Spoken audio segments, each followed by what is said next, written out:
মোৰ দৰে আপোনালোকেও বাৰু গাখীৰ চাহ খাই খুব ভাল পায় নেকি? কিন্তু পেটৰ সমস্যা, গেছ, এচিডিটি, ব্লটিঙৰ ভয়ত হয়তো চাহকণ খাবলৈ পিছুৱাই আহে।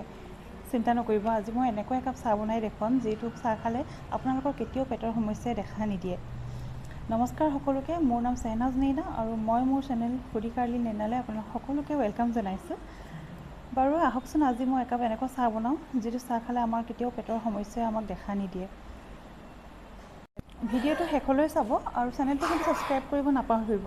চ' আহকচোন চাই লওঁ কেনেকৈনো এই চাহকাপ মই বনাইছোঁ। প্ৰথমতে 1 কাপ মই পানী ল'লোঁ, পানীখিনি উতলাই তাত মই ইলাচি দিলোঁ। আপোনালোকে ইচ্ছা কৰিলে আদাও দিব পাৰে, আদা খুবেই ভাল আমাৰ পেটৰ কাৰণে। তাৰপিছত মই আন্দাজ অনুসৰি চাহপাত দিলোঁ আৰু তাৰপিছত মই চাকনিয়ে চাহকাপ চাকি ল'লোঁ আৰু মই উতলাই থৈছিলোঁ মই গাখীৰখিনি এনেকৈ ওপৰত ঢালি দিব। কেতিয়াও মই কৈছোঁ আপোনালোকক, গেৰেণ্টি দি কৈছোঁ, আপোনালোকৰ কেতিয়াও মানে গেছ এচিডিটি নহয় এনেকুৱা চাহ একাপ খালে। চ' ভিডিঅ'টো শেষলৈ চোৱাৰ বাবে বহুত বহুত ধন্যবাদ আৰু আজিলৈ আহিছোঁ। অন্য এটা ভিডিঅ' চাবলৈ আপোনালোকে মোৰ চেনেলটো ছাবস্ক্ৰাইব কৰি দিব। চ' বাই বাই।